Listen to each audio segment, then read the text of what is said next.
Good evening, ladies and gentlemen, and welcome to your latest edition of the Gersnet Weekly Podcast, hosted by myself, Craig Ray, the independent Rangers podcast made for fans by fans. And as always, all of our content is free. You can get us over on the website and the forum at gersnet.co.uk and get us over on Twitter as well at Gersnet Online. On the website, you've obviously got the forum, you can see some articles. And we've got a great history archive over there as well. So if you can get yourself along to the website, it would be much appreciated. And just before I introduce my guest first, just need to bring you a message from our sponsors, our Forrest Precision Engineering. They're a subcontract Glasgow-based engineering company, and they've been a big commercial supporter of Rangers for many years. And we're absolutely delighted that they're back in our podcast. You can get them over at forrestprecisioneng.com, and you can also visit the Forrest Precision Executive Lounge, a stunning new hospitality area within the historic main stand. For more information on how to book this unique and intimate space, you can email the club via hospitality@rangers.co.uk. Well, they say the old ways are the best ways, and I'm joined tonight by Gersnet royalty, really, and Colin Armstrong and Ross Bennett as well. Colin, I'll start with you. How are you doing, sir? Good to see you. Yeah, royalty. I don't know about that. I'll take the compliment, but I don't know if I'll necessarily agree with it. But yeah, just listening to the wind howling against the kitchen window here, that's pretty bad where I am. That is. Ross, I'm sure the weather's maybe not quite as bad as it is up here where you are.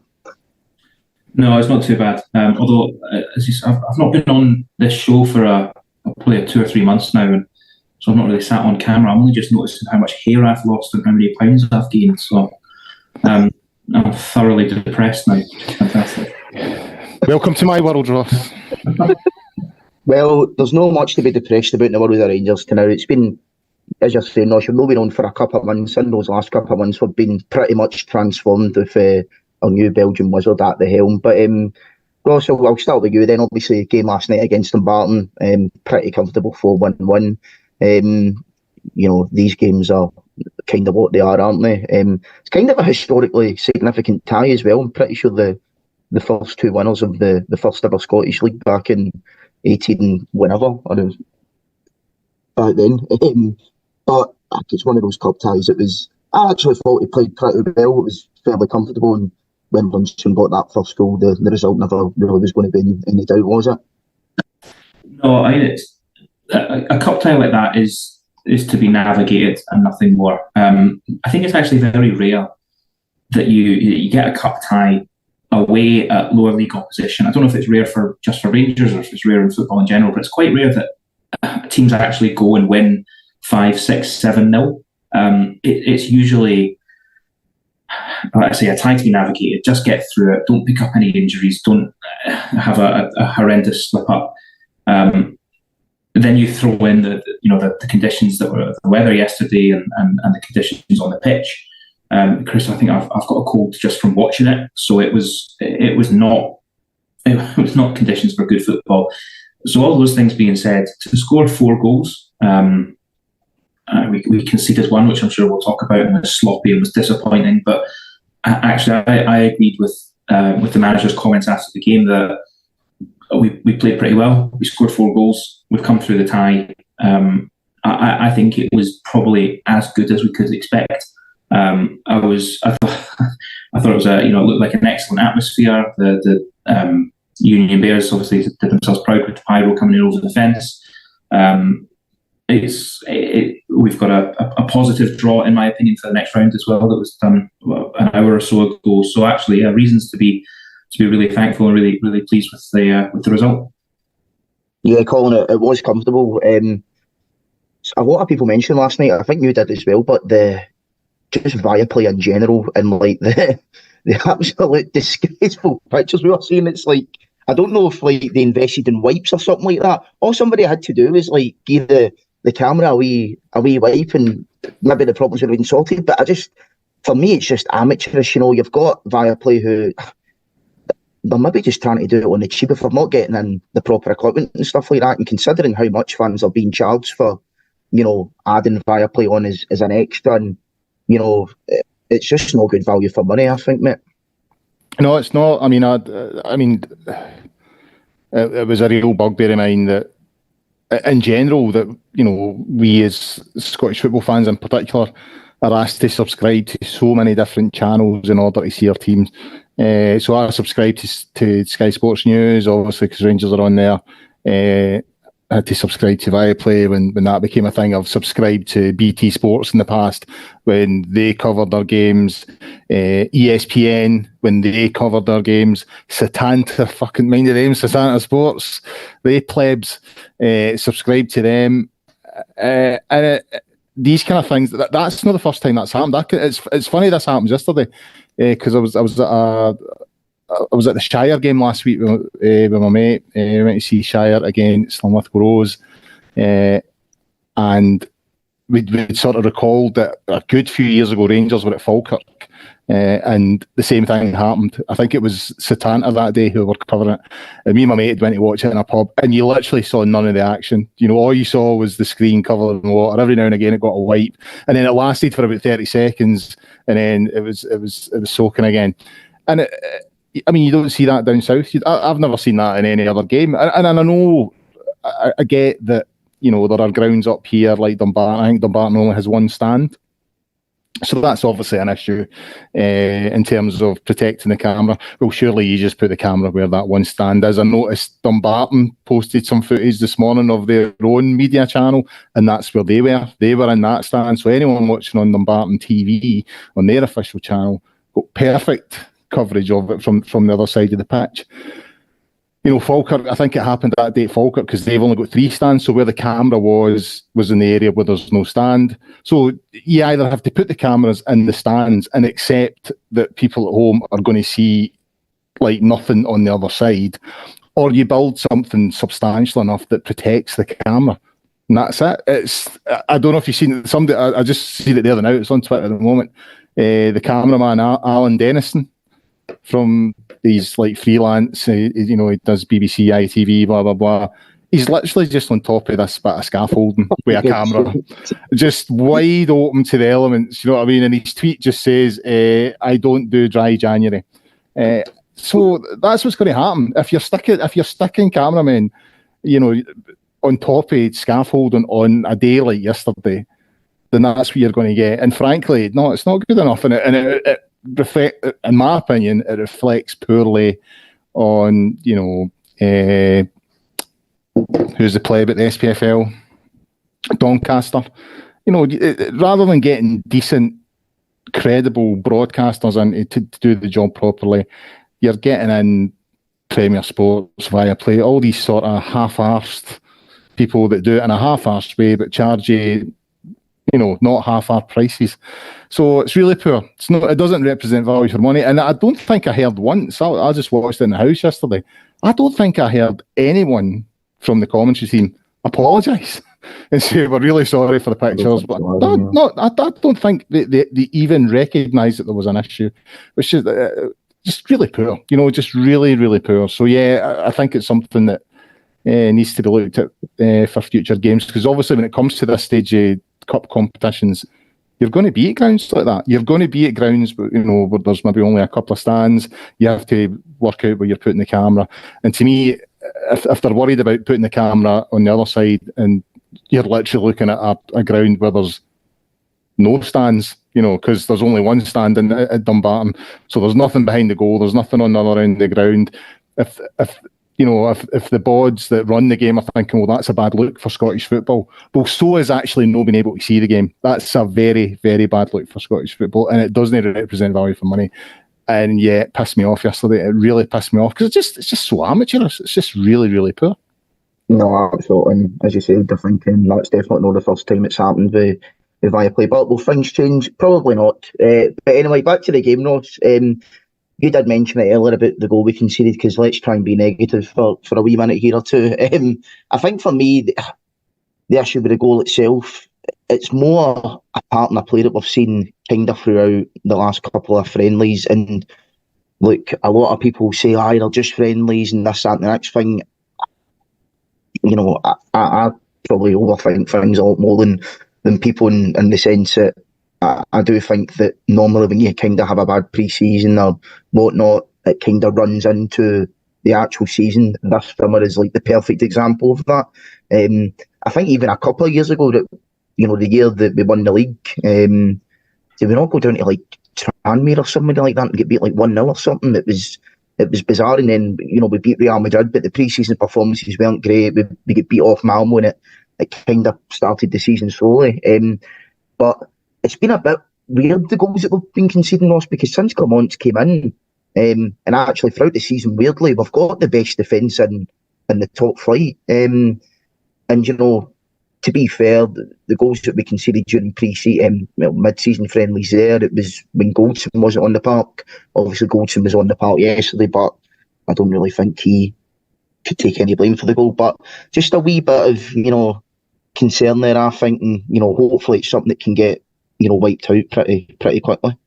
Yeah, it is a concern. It's the classic ball into the box, and the guy has kind of found that, the attacker has found himself or found a way to get between the two defenders. And to me, watching that as a fan of the defending team, that reads to me like we've got two defenders who have misjudged the flight of the ball. One's gone too far forward and one's not come enough. So, you can. Was it Copenhagen where we conceded 2 corners again, coming in from exact same goal. Yeah, coming in from that side as well, and kind of knocked in at the near post. So yeah, it's a concern when Dumbarton can identify that as a weakness and exploit it, given the calibre of the opposition that we'll be facing on a regular basis is higher than that. I'm not the biggest fan of, say, Borna Barisic. I don't think he'll be at the club beyond the end of this season. And so I think that left-back position is an area that we should be looking to strengthen, and hopefully in time that would solve that problem. But yeah, to me that's a concern, because it's such a simple goal to concede. It's an easy goal to concede. It's a lovely ball into the box as well, actually, by the way, and we should acknowledge that. It was a great ball, and the boys done well, actually. All they really needed to do, the commentator said it as well, just get something on it and redirect it because of the pace of the ball coming in. So it was a good ball and it's a good goal. But yeah, look, we have got the best defence in the league, and it's not the greatest concern, but it is a little worrying, as I say, that even Dumbarton can identify that as a potential weakness. I will temper that by saying if I was Dumbarton, I'd be playing for set pieces and throw the ball in the box against any Premier League opposition. You're the underdog, and that's what you need to do. It's not a major concern. My major concerns are elsewhere on the park, quite frankly. But it's something that I hope the coaching staff have got an eye on. And speaking of that concern, I think we're all going to come on to everyone's favourite Rangers player, Cyril Dessers, Colin. He got his goal yesterday eventually. I think it only took him 5 or 6 chances this time as opposed to his usual 10, so he's improving. But I think kind of maybe the general point I kind of want to make on him is that, and maybe question things, is some of the criticism that he's getting, a wee bit like over the top, and maybe unnecessary is the wrong word. I'll probably stick to over the top, but for me, he's a guy who he's trying. Clearly, he is trying all the time. He works hard. He's available for every game. I put a tweet last night that a lot of people are raging about when I compared him to Morelos, in the sense that, he's got 10 goals this season. He's going to beat Morelos' goal tally for last season, albeit that's not difficult. But also as well, as I say, he's available for every game. In terms of big moments, okay, he let us down at Parkhead, but apart from that, in terms of massive games, I don't really think he's done anything that's, cost us, because out with that Celtic game, we won pretty much all of our other big games this season, and, he set up that goal for Roof against Celtic at the start of the season that should have counted. So I think with Dessers, the thing with me is, if he's maybe the second or third choice striker, I think you're probably turning around and saying, yeah, he's doing an okay job for the output that he's getting. But obviously the concern is, at the moment, he is the number 1 pick. But then again, that's kind of out with his control as well. It's not his fault that, Roof's injured. It's not his fault that Daniel's been injured. So whilst, yeah, obviously he deserves criticism for missing a lot of chances, I do think some of the criticism maybe is a wee bit unjustified of him. Yeah, I would agree with that. I mean, I think the big issue with Dessers is is how much we paid for him. I think that's the issue. You know what I mean? How much did we pay for him? Was it 3 million? I think 4 million. You know, so it was top money. You know, we thought we were getting someone who could lead the line.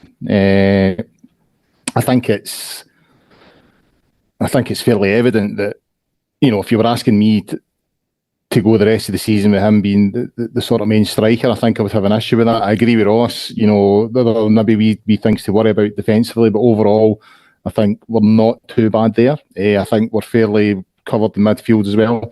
I think if we get goals in January in this team, then, you know, we have a chance. We genuinely have a chance of winning this title. You know, if we win our 2 games in hand, get it down to 2 points, you know, we're not conceding a huge amount of goals. If we increase the goals at the other end of the park, then we definitely have a chance. So I wouldn't trust Dessers to be that guy that's going to get his goals at the other end of the park. That said, I do think some of the abuse is over the top. As you said, I think 10 goals, did you say? 25 games? So that's effectively a goal every 3 games. I think he presses well. I think he leads the press pretty well. I think despite the fact that he's a bit slow, you know, and big and maybe a wee bit awkward looking, he moves. He's not lazy, that's for sure. You know, he's prepared to lead the press. I think his movement is pretty good at times. I thought his movement was good yesterday in the first half. Obviously, his finishing is a bit erratic. But you know, one thing I do really like about him, and to me, this is just based on my own sort of perception of what a striker should be, because, you know, when I played amateur, that's what I was. He keeps going. You know, he doesn't let missed chances put him off. You know, a lot of people would be missing the chances that he's missing at the moment and thinking, you know what, I'm not going to put myself in position here to miss another one. He keeps going. A bit like McCoist in that respect, you know, because it didn't matter how many McCoist missed. McCoist missed a few, by the way. You know what I mean? He missed a lot of chances in his career. You know, Ali kept going, and I think there's a bit of that in Dessers. He's not frightened to miss. He's not frightened to get into the position for the next opportunity to have another crack. And I thought he deserved his goal yesterday. And I felt, you know, in the second half, especially when he went off and we brought on Silva, I didn't think we looked quite as threatening. I thought our best period was in that first half. You know, we created chance after chance after chance.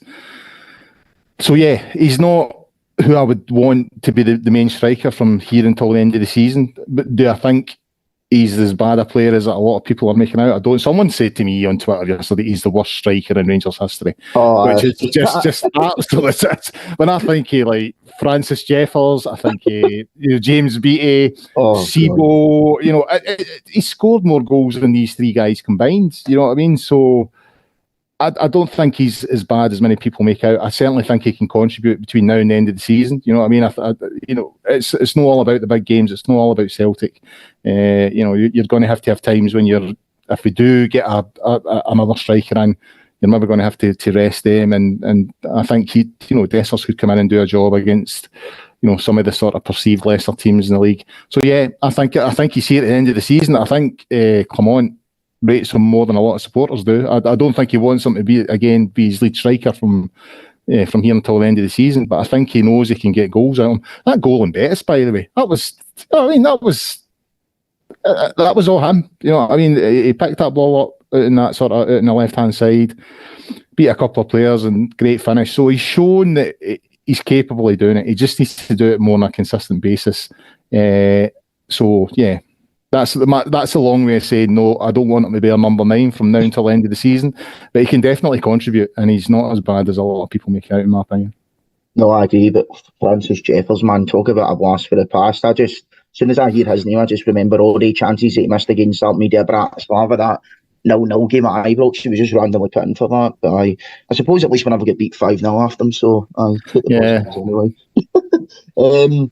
Ross, what's your overall thoughts on the? I mean, I'm saying overall thoughts. Like, I think everyone's probably get the similar opinion of him. It's just I'm the type of person that when I see people piling in on somebody, I just like I don't really like that. I'm the type of person that likes to probably stick up for people in that situation, maybe against my better judgment sometimes. But I just think some of the criticism that he's getting is over the top. As I say, I don't think Beale brought him in to be the first choice striker. How could he when he spent more money on Danilo? He's obviously wanting him to be the first choice striker. Kamal Roof, he costs £4+ million as well. So, really we should have, 3-4 now if you include Silva, top strikers who are all vying for games, but for different reasons, people aren't available. But yeah, I just think some of the abuse for me, it's just over the top. And Colin mentioned it there that he does seem to kind of take things in his stride and he doesn't let things affect him. But I think it must affect you as a human when you're constantly being berated by people and stuff like that. And I don't think any of us want him to be the main striker moving into the rest of the season. Whether that happens or not, we'll see. But what I don't want to be in a situation is that he is our main striker heading into the rest of the season, and then it's just like every single game, as soon as he does something wrong and he misses a chance, people are just berating him, because as much as people might not like it, if he is our only striker for the next few months, we're going to need him, and we're going to need him, to be in good form, and we're just going to have to back him, really. Yeah, no, you're absolutely right. I think it's very easy, and a lot of us have been guilty of moments like, in the Old Firm, where he had all the time in the world and did nothing with it and ended up being tackled in the box. It was easy. Fouled in the box, Ross. Fouled in the box. It's easy. I'll correct you there. It's easy for us to say, and I've seen a lot of people at that point saying things like, he should never play for us again. And being very reactive like that. I agree with what Colin said. He never hides. Absolutely never hides. Despite some of the worst moments I've seen from a striker. He's not the worst striker we've ever had. Of course not. He's had some of the worst individual moments I've ever seen. But regardless of that, he doesn't hide. And it comes back again to you, Craig. You mentioned their mentality and how he responds to that and people getting on his back. I believe that was the difference between Cyril Dessers and Sam Lammers. I think Sam Lammers responded really negatively to that. And it's not necessarily a criticism of him as a person, but it certainly proves he's not right to play for Rangers. I believe his head went, and he played this afternoon for Utrecht against PSV. By all accounts, had a really good game. Had an assist, set up a goal, played well, in a slightly different position, but it's that sort of classic thing of playing for Rangers, is that he couldn't handle the weight of the shirt, and he goes somewhere with a bit less pressure, and all is well. That doesn't seem to be the case for Dessers. I'll be honest, I've met him, totally chance encounter, but I had a chat with him for a couple of minutes. Really sound guy, really nice, really chatty, and couldn't believe the scale of the club, and you could tell he felt privileged to be there. And this was only like a few weeks ago. This wasn't when he just signed and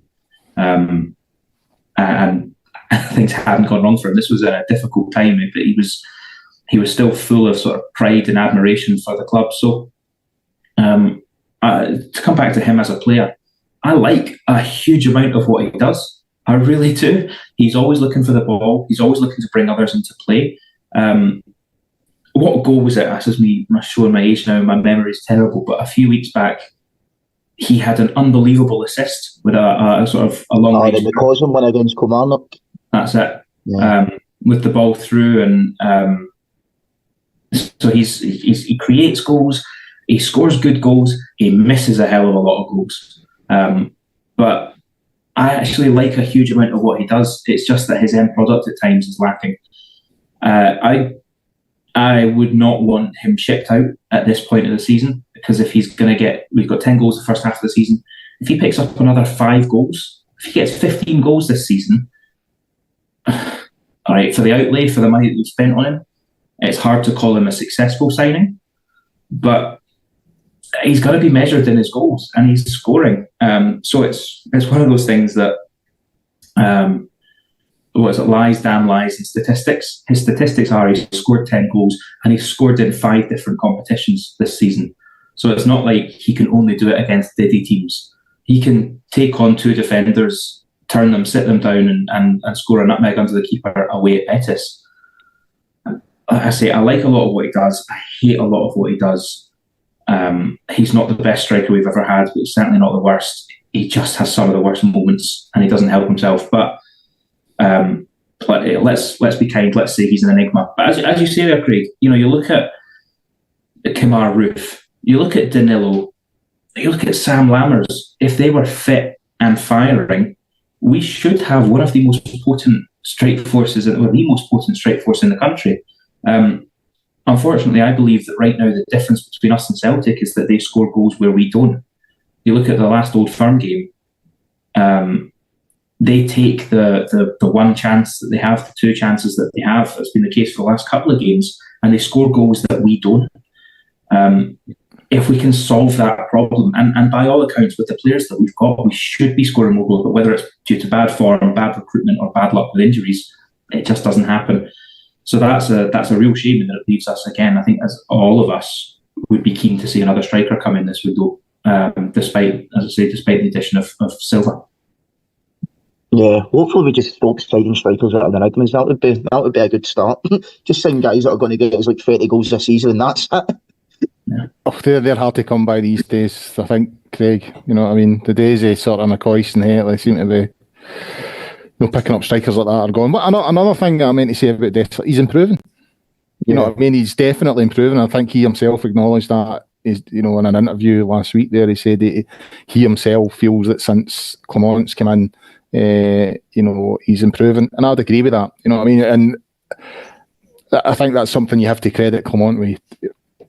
I think we all felt when we came in, he had an absolute shit show to deal with, you know what I mean? And there was a lot of chat. I was certainly talking in these terms with, when you're having a pint after the game with all your mates. I was like, we've got a new conductor, but it's the same orchestra. He can only get a tune out of what's there. But he has got a tune out of them. You know what I mean? He's got more out of the players than what Beale's getting. And again, I'll just go back. I think we've got enough defensively and in the middle of the park. I would be looking at the front, the front three. More goals in that team and see what it takes us. And I'm confident that Dessers will get us more goals. I really am. I don't think he'll be the guy leading the line, but I certainly think he'll contribute. Yeah, here's hoping anyway. Speaking of new signings, looks as if we're about to sign a midfielder today. Mohamed Diamande, I believe it's pronounced. Looks as if he's coming in from Northland. Ross, I'll start with you with this one then. I mean, I'm not going to sit here and pretend that I know an awful lot about the guy. In fact, I know nothing about the guy. But in terms of on paper profile, it does kind of fit into the way in which the club are wanting to operate. The transfers, I think maybe the slight issue is he's a midfielder. We do have a lot of bodies in there, so maybe it's not at this moment in time the deal that we probably should be doing. But then again, sometimes with transfers, you don't pick and choose the times when a player's going to be available. So this might have been the only time to bring him in. Although I'm not actually sure what's happening with Cifuentes, because he put up a cryptic post yesterday on Instagram where it was like 50% of people thought he'd just been dumped by his missus and 50% of people thought that he's out injured for the rest of the season. He wasn't available yesterday, and I don't think the manager really gave an update, so we'll wait and see. But I suppose, on paper, it's hopefully an exciting arrival. Yeah, certainly the profile of players that I would like to see us sign, and that's me acknowledging my wanky football hipster type. He's come from a league that I think we should be scouting, because there is potential in those kinds of leagues. He's come from a club where we wouldn't have to pay a massive fee, so it's it's probably a move that suits all parties. That guy's unlikely to get a move to the Prem from Nordsjælland, but he could get a move to the Prem from us. So again, probably one that suits all parties. I absolutely agree, and it's a point I made to someone earlier today. It's like, again, that's not the position on the park that I would expect us to strengthen. But the person I was speaking to did make the point that we've had to kind of shoehorn our backup right back into midfield in December because we didn't have enough bodies or capability in the centre of the park, which I think is a fair point. Ryan Jack, can't trust him to be available consistently. Cifuentes hasn't done it for me. If he was available, I don't think he's going to make the grade here, personally. So actually, thinking about it, from reading some reports, I'm not going to pretend I know the guy. I'm not going to pretend I'd heard of him before 11 o'clock this morning. I'm not going to pretend I've watched any Nordsjælland matches. But the reports seem to suggest that he's quite versatile, that he's quite dynamic, and he's quite forward-looking, and he wants to play with the ball in front of him rather than behind him. The types of players that speaks to in my mind is Kieran Dowell and Tom Lawrence, neither of whom are available regularly or consistently. So actually, when you think of it that way, I don't mind us looking at that kind of player, or at that position, sorry. So the profile fits for me. The profile works in terms of spend, in terms of age. He's 22 years old. He's played 100 senior games. I'm happy enough with how much we're likely to have to spend to bring a player like that in. The one thing that worries me is that it's probably the case that we have a limited kitty or a limited pot for this window. So I would hope that the board, the executives at the club, the manager, are not bringing in a central midfielder or an 8 or a 6 or whatever it is at the expense of a striker or at the expense of a winger or at the expense of whoever else it might be. We'll have to wait and see, I suppose. Where are we now? 21st of Jan. So we have got roughly 10 days left of the transfer window. Clement's comments yesterday after the game talked about bringing in a few players. So I expect more.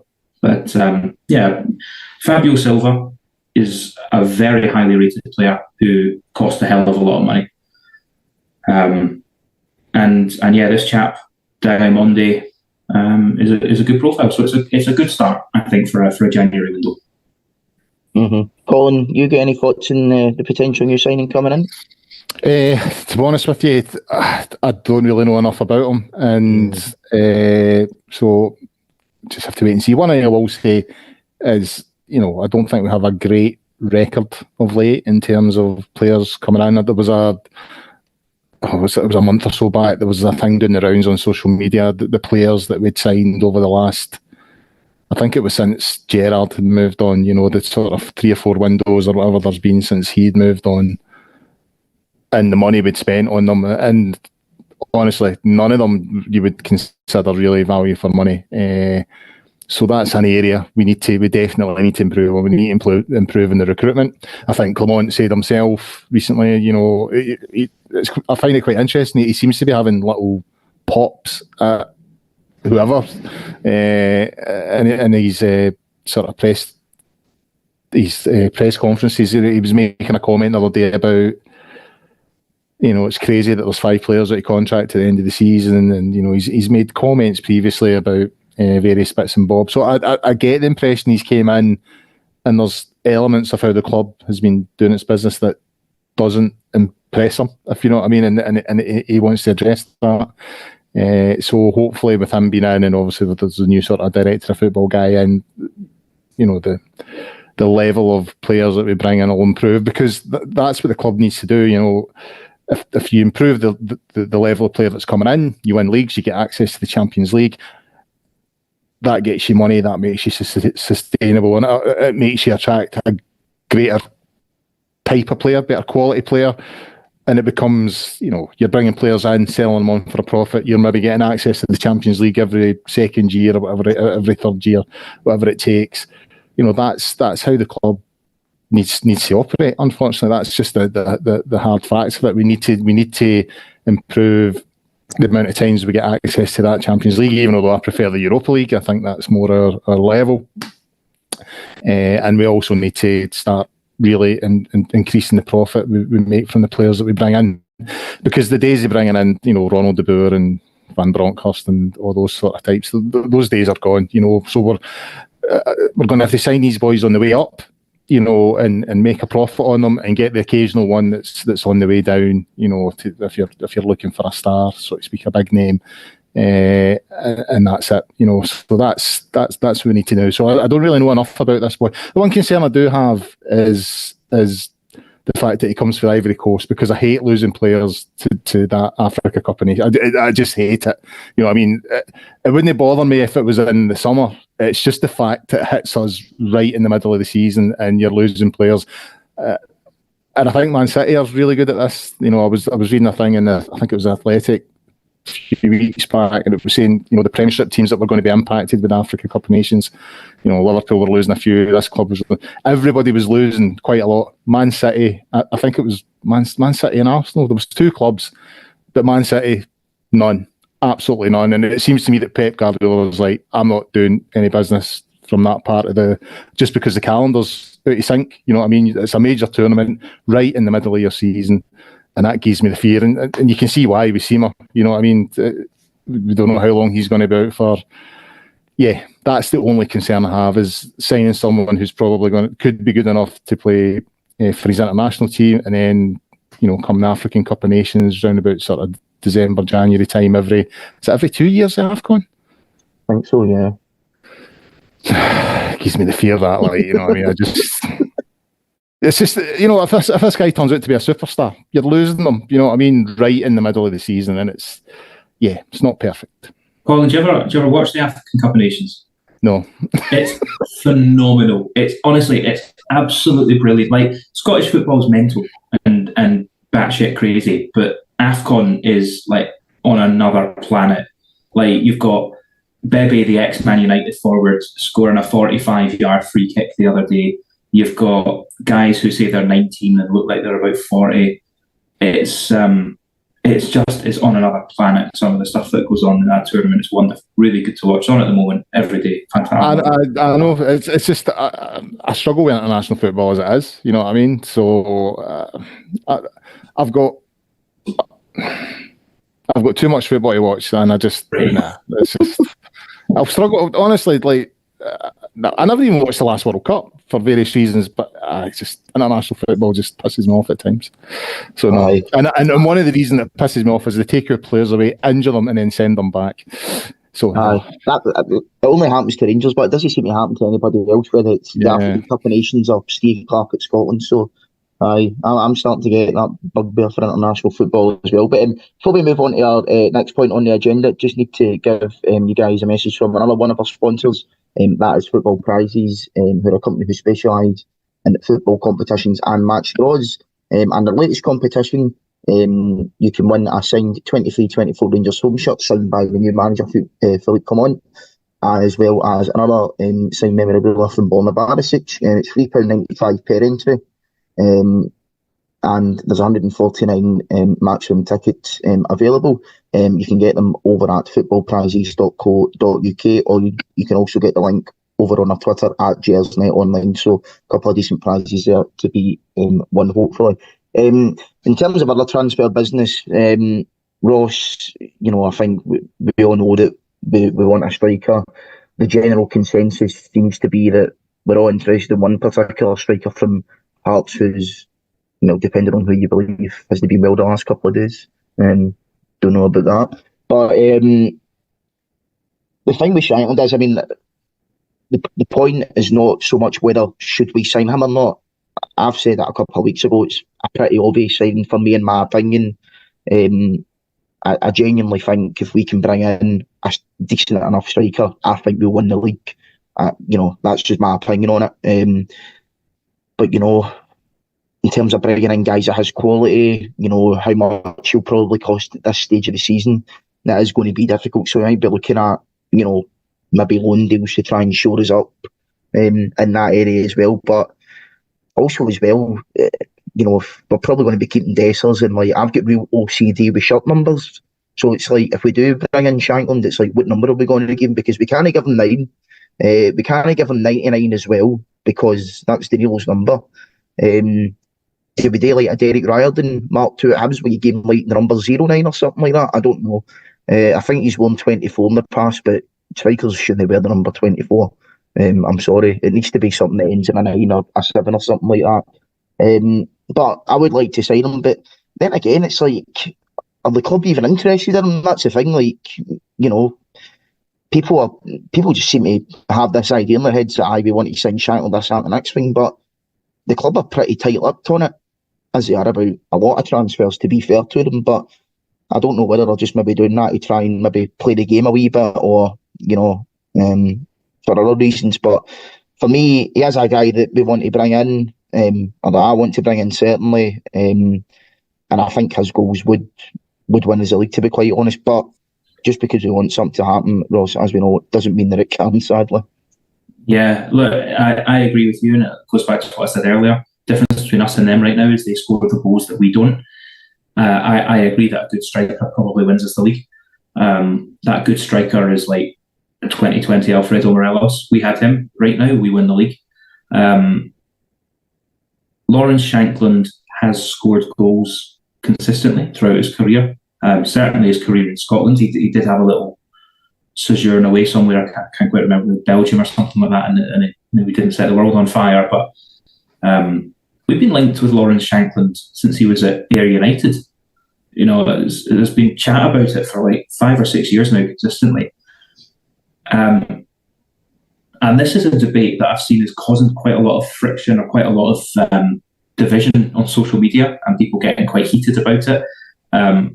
I don't mean to bring any of that division or friction my way, but he's not the signing for me personally. That being said, I'm not a scout and I don't work in football, but I think we need to be prioritising as well. Of course, bringing in the right striker, and of course getting goals and winning competitions, but it doesn't fit the player trading model that I think is really, really crucial, and that is long overdue being kicked into gear. We're talking about the guy moving for his last big contract. That's where he is in his career now. Was he 28, 29? He doesn't have any resale value at all. So, yes, he scores goals. I'm not trying to downplay that. I'm trying to minimise that. He scores goals. He would score goals for us. He would, help the homegrown quota, all of that stuff. By all accounts, he's a big Rangers fan. The number I heard, and there's a lot of numbers flying, rumours and that, I believe it's £3 million to get him away from Hearts. I believe that money could be invested better elsewhere. Not elsewhere on the park. I think it should be going on a striker. But I think that £3 million could get you a different profile of player, a different type of player. I would not be... I stress this, I would not be disappointed if he came in, because I do think short term he'll get his goals. But I think there must be, maybe I'm being naive, but there must be a player out there who can get his goals and fits the player trading model and can do that for less than the asking price of Lawrence Shankland at the minute. So wouldn't be disappointed if we signed him, but I wouldn't be breaking down walls to go and get him. It's kind of like, obviously I mentioned there about the player trading model, which is true, and by all accounts that's probably a reason why we might not sign him, because he doesn't fit that model. But for me, it's kind of risk reward. Say it is £3 million. If that £3 million goes and wins you the league, then you've got automatic entry into the Champions League next year that's revamped, and what's that going to be up 35 million quid? And even if we got a guy to come in and score 25, 30 goals a season, who's a 20-year-old wonder kid or something, the most amount of money you'd probably get from is about 20 million quid anyway. So it's one of those ones that I just think we're at a stage now, though, we're in January, we need someone to come in and do a job short term. And I don't like the club thinking short term, because, we obviously need to have a long term plan, and it's good to have all that. But at this moment in time, I just don't really think we're in a position to be messing about and taking chances on people. In my opinion, I think his goals, what he would bring to the team, I genuinely think it would win us the championship. And, out with obviously all the great things that we're in the league brings in itself, that Champions League money as well is something that, I would hope that the club's thinking about. But it's one of those ones, we'll see what's going to happen with it. Colin, what's your thoughts on this whole situation at the moment? I'm kind of a mixture of the two. Usually, I think it is that risk and reward thing. You know what I mean? But I also think, you've how much. Again, going back to that, I can remember like when Ian Ferguson signed for Rangers. for St Mirren, and I think it started off at like 500,000 and then it was 600,000, and St Mirren just kept up in it, and they managed to get $1 million out of us. Now that was $1 million that was worth $1 million because Ferguson, was an outstanding sort of player for the club. He was there for every one of the 9 and all that kind of stuff. But I just think, again, those days are gone where we can just say, right, well, there's 2-3 million. So, like any deal, it depends on what they're asking. If it is the 3 million that Ross is talking about,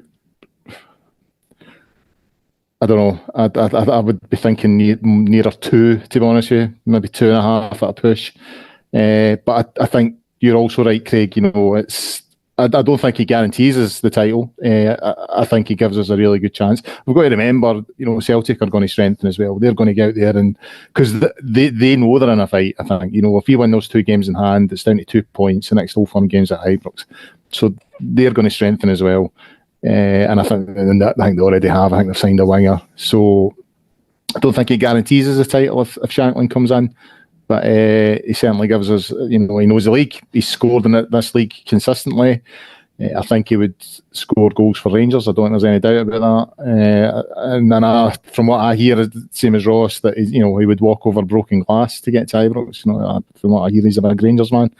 So I think he would, like any deal, he has the potential to be a good player for Rangers and a good signing. But I think the days of just chucking money at it are gone, and the deal has to be right. It has to be right for us financially. If it's not, then we need to look at alternative options and see what we can get. But we've chucked 6 million at Danilo. We've chucked 3-4 million at Dessers.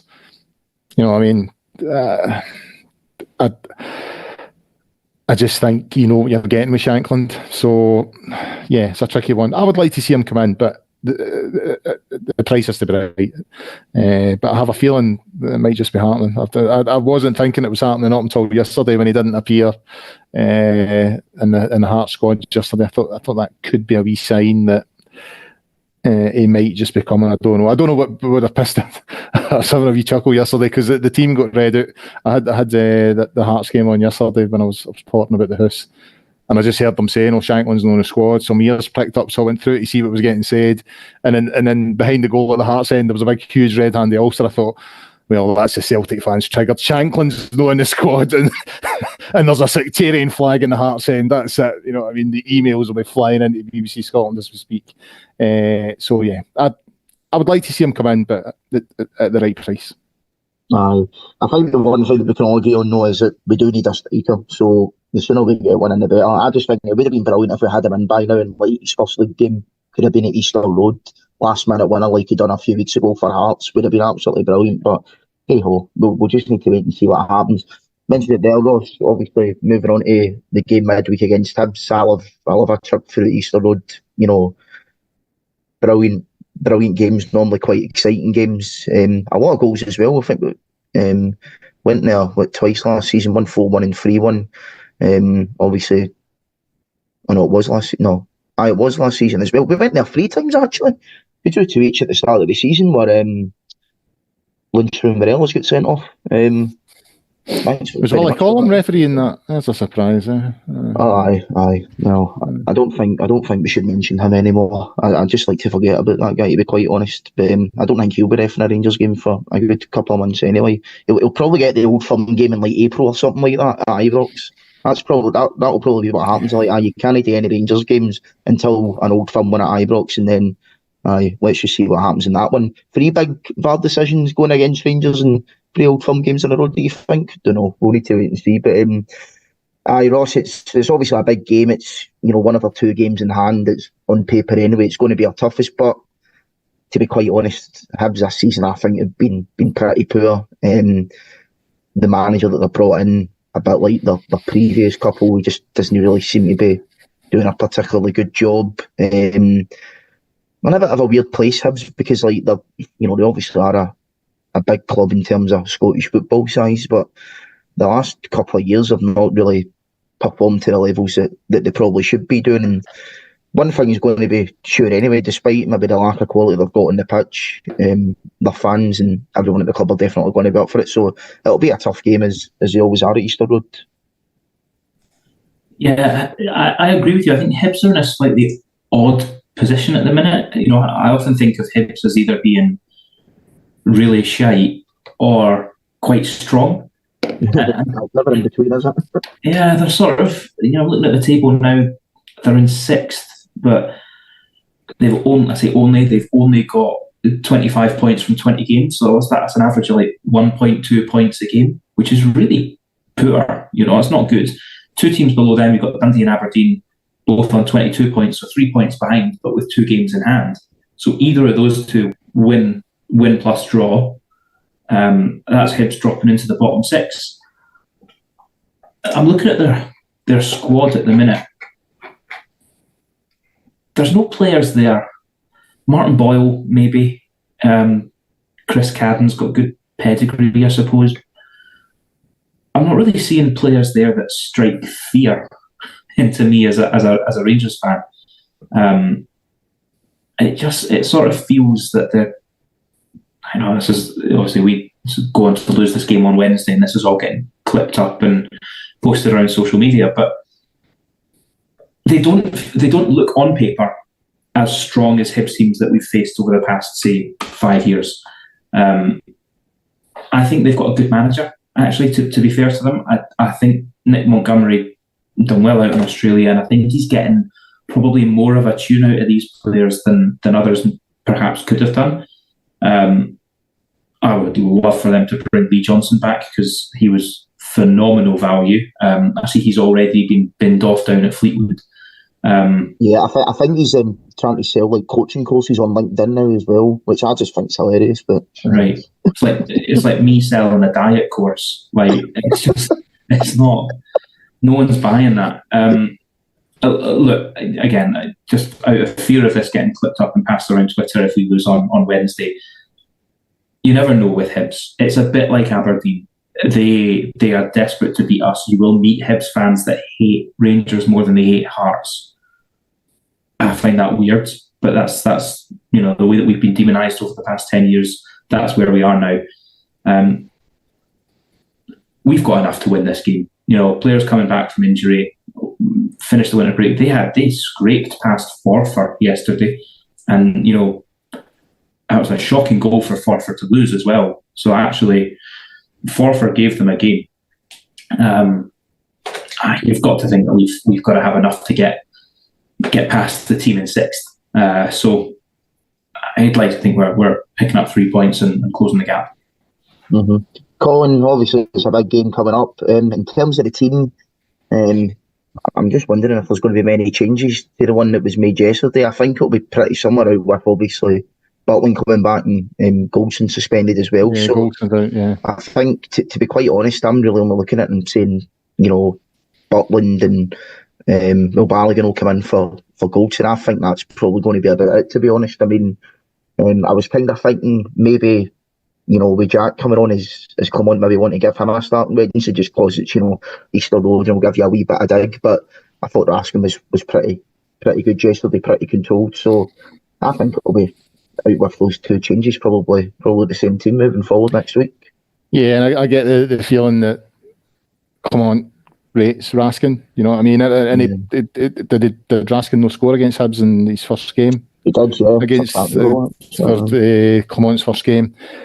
He's not really done much since then, so he is due as a performance for Raskin, you know what I mean? So, yeah, slight worry that Goldson's out, you know what I mean? I do think he holds that defence together at times. He's the sort of main man. Obviously, Butland's back, that gives you a wee bit more confidence. Just always a wee bit anxious going to Easter Road, just because of the reasons that, Ross talks about, they're just a demented bunch of Rangers haters, really, you know what I mean? It seems to me that like them, Aberdeen, Dundee United, beating Rangers is the be-all and end-all. So, but I think Ross is right in the terms that it doesn't quite, there's no like a Ryan Porteous or that there now. There's not that same sort of team that they maybe had 2 or 3 years ago. But we still need to be professional in our business, go there and do the job. You say if we do it, we'll be down to 5 points after that then, won't it? And then we've got one more game in hand. So yeah, important that we get the 3 points. And traditionally, this is where we tend to go a bit tits up. You know what I mean? This is when, coming back from winter breaks and stuff like that is when traditionally we've kind of went off the rails a little bit. So it would be good to avoid that. So yeah, I think hopefully we'll get the 3 points. Fairly confident. I've got no reason to doubt that Clement won't treat it the way he's treated every other game. We just look a far better outfit since he's arrived. We're greater than the sum of our parts, really, at the moment, I would argue. I think he's getting more out of us than I thought he would have when he moved in. I didn't think there was a title race on when he came in. I thought the league was already gone. We win these 2 games in hand, and all of a sudden there is a title race on. So got no reasons to doubt that he won't approach the game in the same sort of professional manner, have a game plan, all that kind of stuff. It's up to the players to see it out and just, play through the sort of nonsense surrounding this fixture that happens a lot of the time, and just focus on getting the 3 points and up the road, as they say. Aye, chips and home, that would be good on Wednesday. But I think in terms of this as well, the 2 games in hand, I'm pretty confident if we win on Wednesday, we'll beat Ross County at home anyway. So without trying to be overzealous about things, I think we probably will cut that gap down to 2 if we win on Wednesday. But here's hoping we can go and get 3 points. But I think we'll wrap up there. That's been about an hour anyway, so it's been a good discussion tonight. So, ladies and gentlemen, Alec Anderson will be back on Wednesday with his post-match review of the game, and we'll be back on Friday as well at 9 o'clock to review the Hibs game in a wee bit more detail, and also preview the St Mirren game next weekend as well. All that's left to do tonight is thank my guests. Ross, thanks very much, mate. No, thank you for having me. Pleasure. Colin, thanks for coming back on, mate. Thank you. Cheers, guys. Have a good one, and we'll see you back next week. Bye-bye.